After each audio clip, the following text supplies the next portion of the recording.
Alrighty, so today's video is going to be a little different. We're doing some little things different. We're starting new things constantly, actually. So I want to try out some new stuff, how I feel about making this kind of content. So for today, we're going to do something a little special. We're going to be doing a little bit of a little bit of a funsy. Um, we're doing a tier list. We're doing a Warhammer 40k Primarch tier list. You'll notice that this tier list doesn't go below C, and that's because I don't think any of them are bad enough to warrant a demotion so far. But there are certainly some that are better than others, in my opinion. And I know this video is going to piss off a lot of people, but that's a whole lot of not my fucking problem. Alright, so it's not exactly in order here, but up first is Lionel Johnson. Lionel Johnson for me is a solid B rank. This scales to F in general terms, I'm saying, but none of them are bad enough to earn an F. I should make it very clear. No one is bad enough to earn an F. So I think out of everyone, Lion for me scales to B, just because his Horus Heresy and pre-Heresy version, I don't like him that much. Modern version, he's cool. He's very funny, actually. But I don't like the old version. So for that, he gets a B. Trying to keep somewhat on track of order. Up next is Fulgrim. And Fulgrim, I'm not the biggest fan of either. He gets a C for me. And a large part of that is because of his arrogance and stuff, but also because of his model. I don't like the full Gussie. Look, I don't like this. Not good. Not a big fan. Ignore the chair creaks. I'm just not a big fan. So for that, he gets a C. Overall, I still think he's good. He's got a very tragic fall. His friendship with Ferris is amazing, but I don't like his model. I don't like his vibe. I don't like how arrogant he is, especially among the Primarchs. And overall, I just don't like him that much. I think up next is the Iron Warriors. So Perturabo, for me, solid S or A rank. And that is because I like I vibe with him a lot because his whole thing was like he wanted to do civil engineering projects and stuff. He didn't want to be like a warmonger or anything. That was what was forced on him. Um and he wanted to build and invent and do cool things. That's kind of what I want to do in real life. I'm debating swapping to an engineering degree instead of accounting. But I vibe with him a lot. I vibe with his personality a lot. He can be very neurotic, but his love for all of his passions and then the stoicism when being forced to do things he fucking hates, like warfare, I can very much sympathize with. So for me, he gets an S rank. He gets solid S. I've completely lost track of. Oh, I know who's next. It's the Khan, Jagatai Khan. Jagatai Khan is below Perturabo, but he is a very good character, and I will never not love the line of, "I hear you do strange things to your warriors" when he was talking to Fulgrim.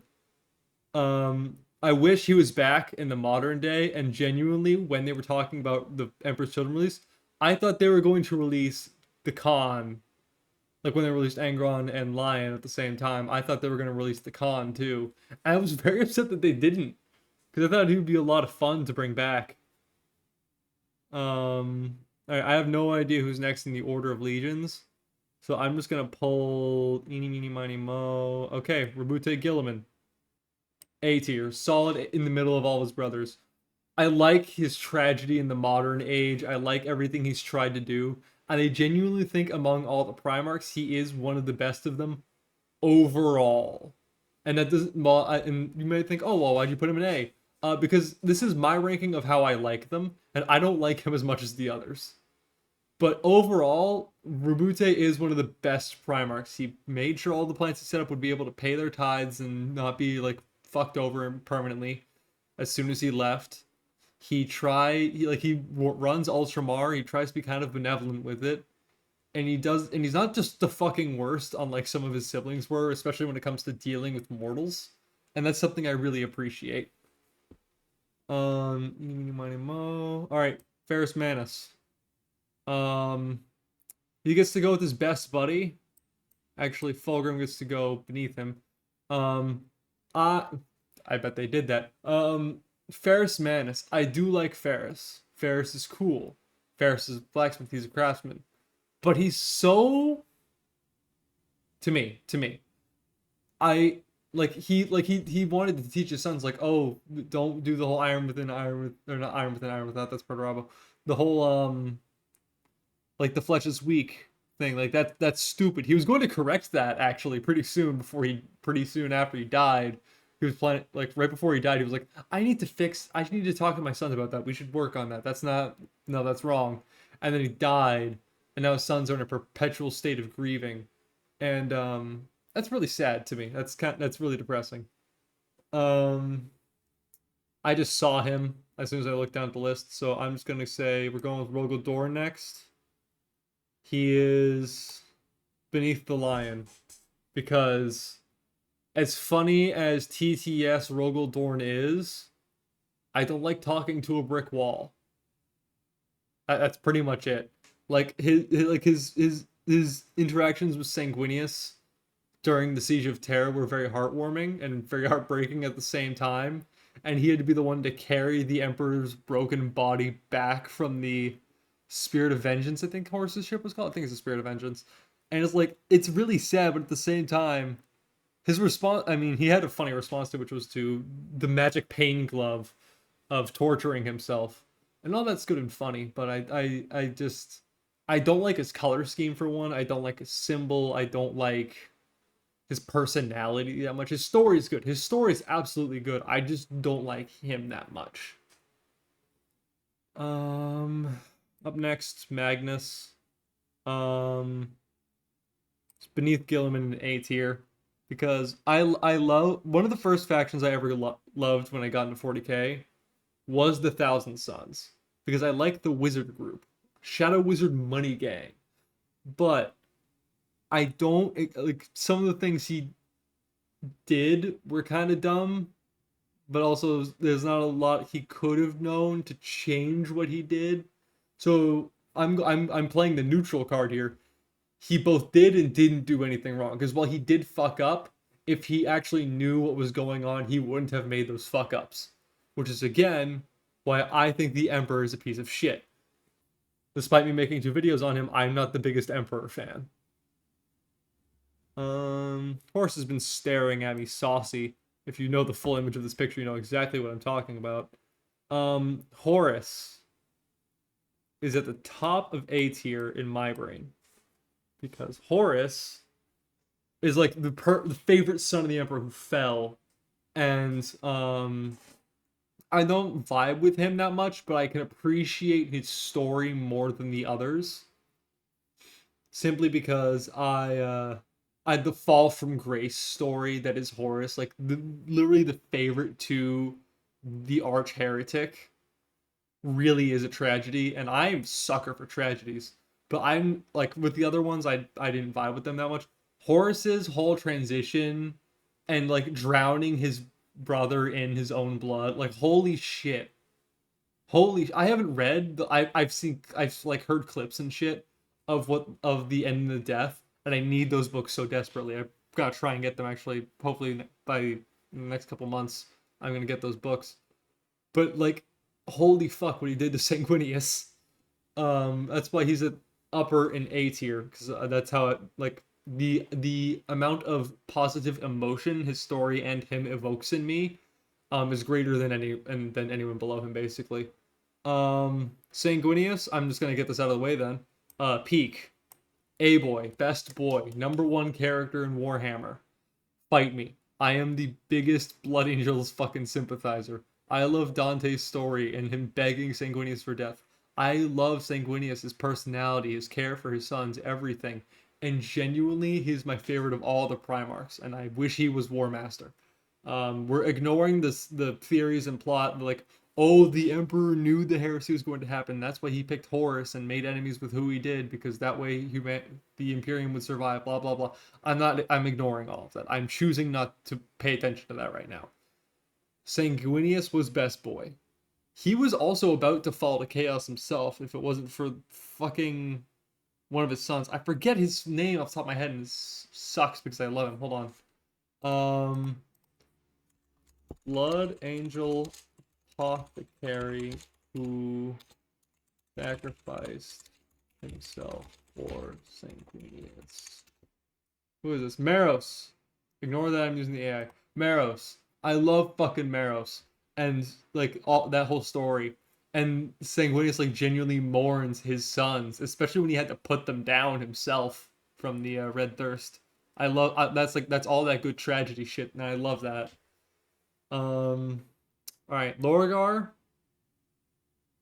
Um, goes above his brothers in C tier because I don't like his vibes. I don't like preachers. I don't like religious stuff. I say that as if I don't play religion in every game I play when I can.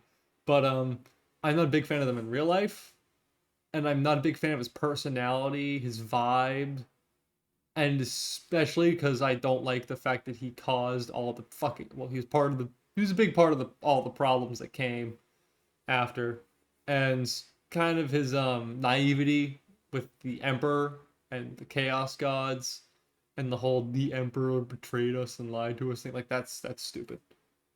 You could also say that about a lot of the other traitor Primarchs, but in my defense, nuh-uh. Um, all right, now we have Lehman Russ. Lehman Russ goes here. He goes between the Lion and Rogel Dorn because I'm not the biggest fan of the Viking thing. Like I can appreciate like wolf pelts and tooths and stuff, and snow. Okay, I can appreciate the Viking thing. I just don't like the way Warhammer does it, if that makes sense. And because he's the leader of that group, he by extension is his problem. But I do like I like that he pretends to be a drunk. I like that he how do I describe it?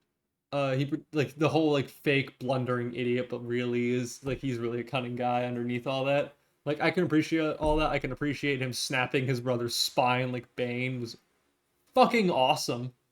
But unless it was the other way around, I'm just stupid. Um, but yeah, I'm not the big. I don't like him that much out of all the Primarchs, which is why he's down here. But he's again, there's a reason why this doesn't go D and F underneath this is because I don't think any of them are that bad. They're all really good characters. He's good enough to be a B tier character overall for me. That's why he's here.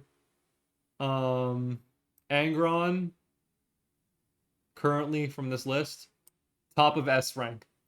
I love Angron so much. My precious boy, my precious baby boy. I love Angron, and I will hear no slander against him. He had him and him, Mortarion, and Conrad had the genuine worst fucking upbringings out of anyone on these lists on this list. Because Mortarion was abused by his father. Lorgar was also kind of abused, but Mortarion was like psychically tortured and like poisoned and shit constantly, so I think that's worse. Um Conrad was, the cursed visions, no vitamin D, fucking having to live on the worst fucking planet arguably for like crime and stuff. And then Angron was as a child forced to kill his father figure and mentor, led a rebellion, had all his friends murdered in front of him because the emperor wouldn't help him, and was slowly killed and driven insane by the very things in his head and he hated. Also, his dog died. And because he has a dog, he also earns more brownie points for me. Overall, that's why he's an S tier character in my heart, and as such, he's here. He's above Perturab. He's definitely above the Khan. The Khan is kind of one of those characters that like you forget he exists until someone points out the White Scars exist, and that was also seen to be a thing in universe. I've seen a couple of people talk about. So yeah, worth. Um, Vulcan is also a peak character, but he's not as good as Sanguinius. So as such, he earns his place in the top tier, but underneath Sanguinius's wings.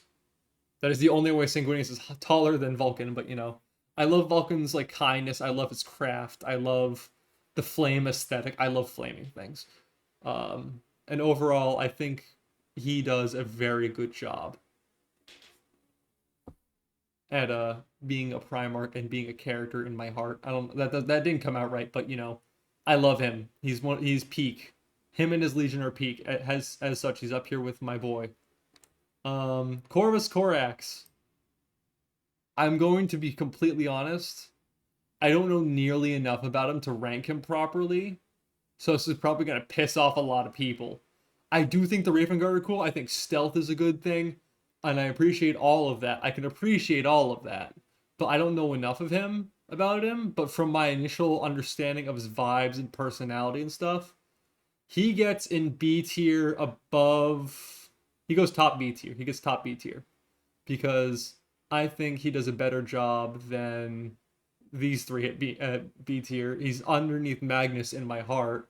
Um, he's not good enough to be an A tier, but from my understanding of like his personality and vibe and stuff, I think he's a solid B tier character. I'm not saying he's like, oh, he's not that good because he's right above this. No, again, I don't have a D and an F because none of these are that bad of characters. It's just out of each other. Mortarion, I Mortarion's my least favorite. I'm going to be completely honest right now. It is entirely because of his.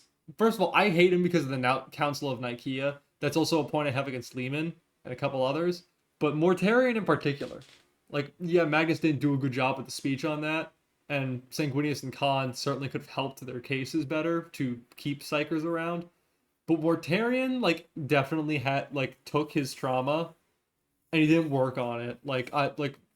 You didn't work on your daddy issues at all, and then you had new daddy issues on top of that, and then he proceeded to make it everyone else's problem, and I mean that in the most literal way because he basically put the most again the Council of Nicaea, the greatest imposements on psychers in galactic history and 40k for humanity, and he was like a driving force behind that, and I don't appreciate that.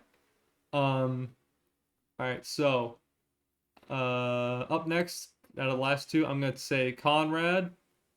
Um, Conrad is peak. He goes between these two. Conrad is absolutely a peak character in my opinion. Mostly like shocker the two people who can see the future at the top of peak. It's like they could foresee this. Um, I love the Night Lords. I love Conrad, and again, I have to. I mean, if you watch my shorts, you know damn well I am a complete fucking psycho sometimes. I mean, you watch my forest streams, you watch me play Stellaris and stuff. I, I'm not, I'm a little bit of a psychopath, and there's so many times where I'm like reading Night Lord stuff or Conrad's books, and I'm like, why do I agree with this? And like he's one of the ones I agree with the most, and because I find him so agreeable to my mental process, he earns himself an S tier. Also because I love his aesthetic and I love how funny it is when he's losing his mind and making a flesh statue of the Emperor in his fucking room. There's a scene where a servant comes in because his sons are too afraid to talk to him, and the servant comes in and is like, my lord, your sons want to know if you're okay. And Conrad's like, yes, I'm okay, you can leave. And the servant's like, oh, thank you, my lord. And he turns and starts trying to walk out of the room where there's blood, piss, shit, and organs everywhere. And then Conrad's like, hold on a moment. There is something you can do for me. And then it cuts to like a flashback and then it cuts back to present. And Conrad's eating the dude's heart while like smearing his like body parts on the flesh sculpture of the Emperor. And it's like, oh my god. Like the comedy of the cruelty also earns him a lot of points for me. Last and certainly not least is Alfarius and Omegon. I forget which one is currently alive. If my understanding is that Alfarius lived with the Emperor, grew up with the Emperor, and then they found Omegon, and then Omegon pretended to be Alfarius, and Alfarius pretended to be Omegon, and then the one pretending to be Alfarius Omegon, who was pretending to be Alpharius, died, and then Alpharius pretending to be Omegon took up the name Alpharius in like remembrance of his brother, who was Omegon, but was pretending to be Alpharius, so everyone knew him as Alpharius. That's my understanding of it. And I'm not going to put a visual on screen because that hurts my fucking brain already just saying it out loud. But basically, he pretended to be someone else. His replacement died, and he took the name back. The short version. And like the whole, I love the Alpha Legion. I love the I am Alpharius meme. In the Rogue Trader game, I have a fucking long ass video on that thing I've got working. Um, in the Rogue Trader TTRPG, not the video game. I ran a short shot where an Alpharius was actually one of the villains, and they dealt. Fuck me, those guys. The rest of the party dealt with them way too quickly, and I was kind of upset because it was like it's supposed to be a 40k tragedy thing where everyone dies, so I was being super unfair with the stat block and stuff, and this motherfucker was still like, it was a Marine, it wasn't the actual Alpharius, but like I couldn't land a single fucking decent hit, and it was pissing me off so much. I gave him a super demon sword. I gave him a bolt gun that kept adding more damage if you kept meeting a threshold.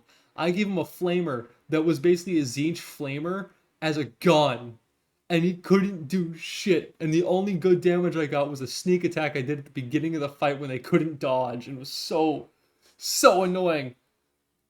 Ugh. Good times, good times. That's part of why I love Alpharius. He's definitely an S tier. He's above the Khan. He's below Perturabo in my heart, but he's above the Khan. Because the Khan is Mr. Giga Chad, man. But I am Alpharius, and therefore I put myself in S tier. Yeah, this is my unfiltered dog shit opinion. Feel free to lambast me in the comments. Do as you will. Take your time, enjoy it, soak it all in, soak in my absolute dog shit opinion. That is this. Take a screenshot, share it with people, call me a fucking idiot. This is my tier list. This is who I'm placing where. This is not based on anything in particular other than my own thoughts and opinions and vibes on them. And this is mostly a tier list of themselves, not a tier list of like S to F. Because they're the worst case Mortarion is still a C tier character. He's not amazing in my mind, but he's not bad. This is the C tier here is the same as C tier is a C on my report card. It's not a good thing, but you know, it's not failing. It's not awful. That makes him sound way worse than I think of him. I think they're all cool. I just don't like them as much as I like everyone else. It's really just that I like these ones better, so this is the tier list ranking. I could realistically just put them all in order here in B tier, and it would be like the same thing. It's just no C tier. But I argue these guys, in my mind, are C tier characters. Also, part of my issue with Fulgrim is just because I despise Slash and I despise Mortarion. Or not Mortarion, Nurgle. I don't despise Mortarion, I despise Nurgle. And that's part of why I don't like Mortarion that much, is he's the stinky man. I don't like it. I don't like it. I don't like Nurgle. I have beef. I have beef with him. But yeah. That's my unfiltered dog shit opinion on a Warhammer 40k tier list. If you enjoyed my ramblings of dog shit opinions for the last 20 minutes, think about leaving a like, maybe a subscribe. Definitely leave your thoughts on who goes where in the comment section. I would love to hear that, and I would love your reasonings if you think I'm out of my mind. I also have my Twitch, my TikTok, my Twitter, and my public Discord also all linked down there. And I have a bit of a thing where I'm going to start posting my live stream VODs on the day after. Hopefully the day after. Depends if I drink on or not on stream. But I will post them like the day after the stream happens as like a full VOD if you want to rewatch it or whatever. I don't expect, anyone to really want to, but, the option's there if you like that kind of content. It's going to be a lot of gameplay. I do have writing streams I do, but I'm not going to post those here. In general, though, I hope you enjoyed watching. Let me know what you think. If you like the video, if you want to see more of my dog shit opinions, subscribe, keep in the loop. and I'll see y'all around. Take care out there.